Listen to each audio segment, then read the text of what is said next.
Okay, so today we're going to take a look at the random esoteric creature generator, which is a really funny book for making and designing monsters for like your games and your stories and things like that. And it's randomly generated, so I want to see if we can make something. So we got the book and we got my Mario notebook as well.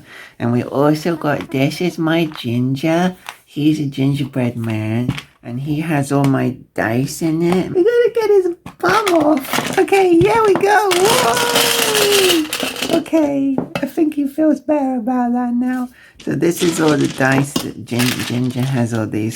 That's too many dice now, Ginger. We can't use all of those. We only need a few. Alright, so I'm gonna walk us through making the monster using the book. Alright, so the first thing that happens is building the monster. We need to make some assumptions about where we're going to start with. So I'll write those things down and I'll go through them as we go. Okay, so the first thing we want to do for our monster is the book tells us we want to do what it's called armor class, which is AC, okay? Now the armor class is how much armor our monster has, and the book tells us that we need to start with the armor of a normal, unarmored human person. And so it depends what game you use. But if you're using a d20 game, this is a 20-sided dice, then everything's out of 20. And so the average on that is a 10. So the average armor for our monster is 10. So we're going to start with 10 armor for our monster, okay? Okay, so next it says damage for our monster. And the book tells us that the monster's going to start with one 6-sided dice as its damage. So I'm going to write that. This is all the stuff we want to do before we begin, okay? So like the baseline. So next it talks about HD. This stands for hit dice or health dice. This is how much health the monster's going to start with. It's a little bit complicated, but I'll just explain what I think is the sensible thing. Okay, so basically, if we use a 4-sided dice, that is for a monster that's going to be tiny like a bat. Okay, that's like a bat-sized monster, yeah? A 6-sided dice, that's going to be an average size like person. So we're going to use a 6-sided dice. Okay, if you then maybe had like a troll or something like that, a bigger than a person, that would use an 8-sided dice, and so on. We'd get bigger and bigger until we end up with a 12-sided dice. You'd probably use that for a dragon's HD health dice, right? So we're going to, for our HD, we're going to use the 6-sided dice because that's our average. And I'm going to just say we're going to start with 2d6. So that means that our average health will be about 7 health, which is a good place to start. So it starts with 2 6-sided dice for its health, okay? There's all these other things, but mainly attacks. It says each creature starts with 1 attack per round. So we're going to go with that. And that's basically it. So let me put in attack here. Attack 1. Okay, so that will do for now. Alright, so now we're ready to actually begin. Oh my goodness. Okay, so the first thing we want is the basic body shape, it says here.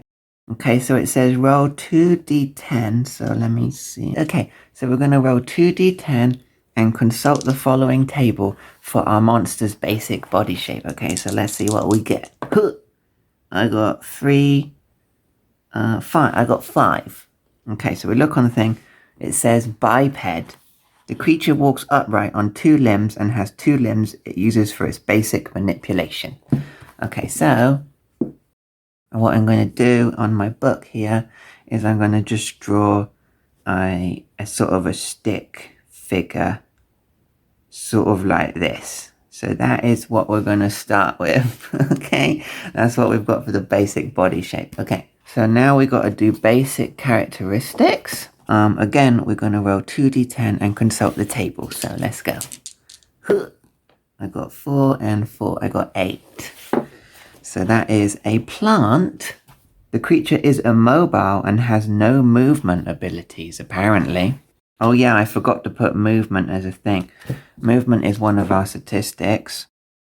The book says that the movement of the creature should be equal to a normal person, which we're going to put 30 foot of movement, like in 10 seconds or something like that. But because we've rolled plant, it said that we have no movement.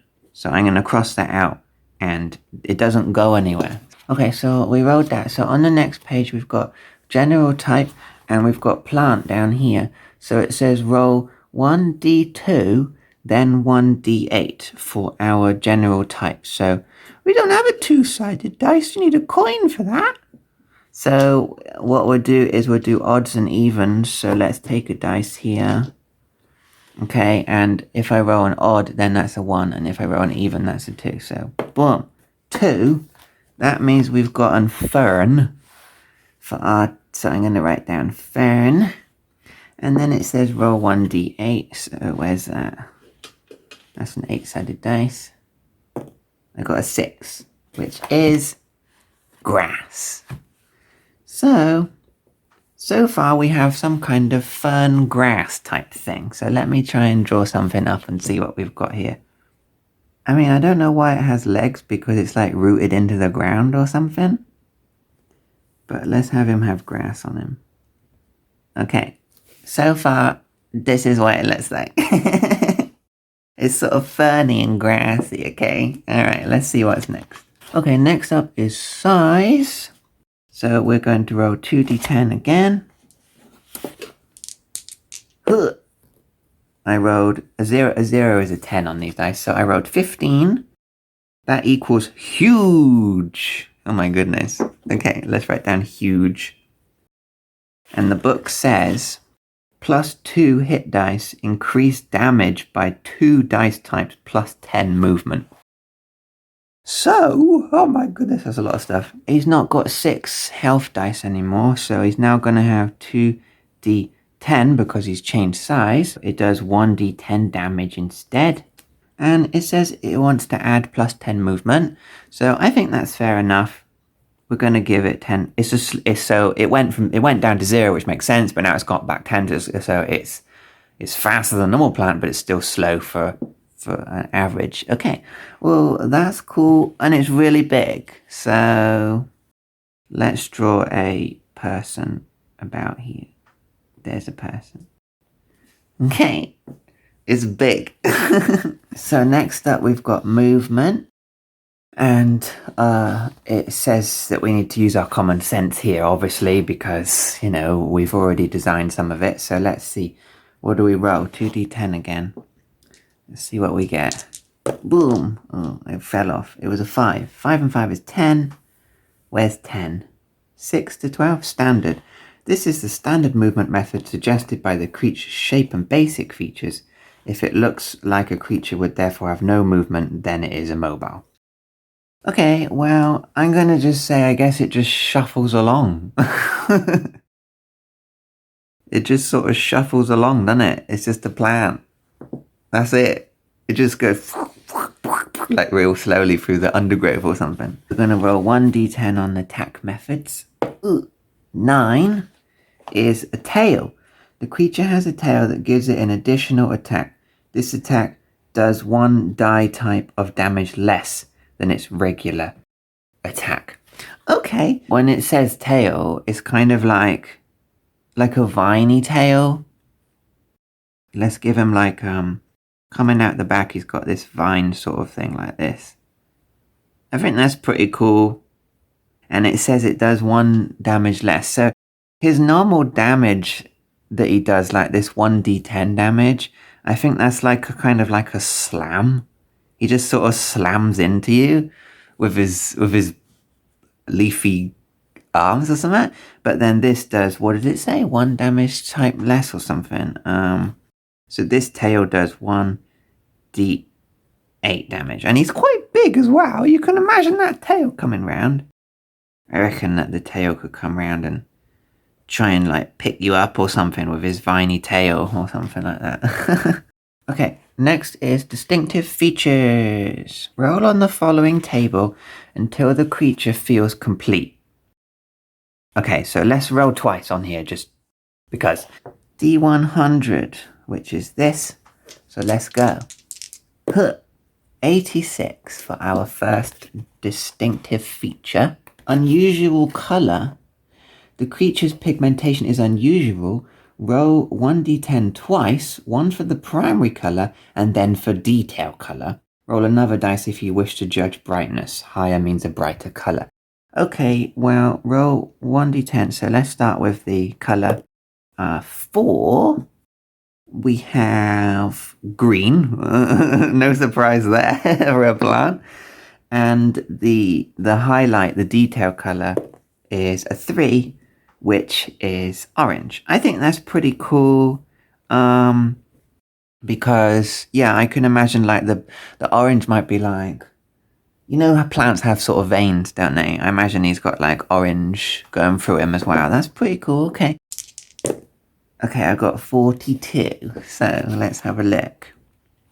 42 on fire.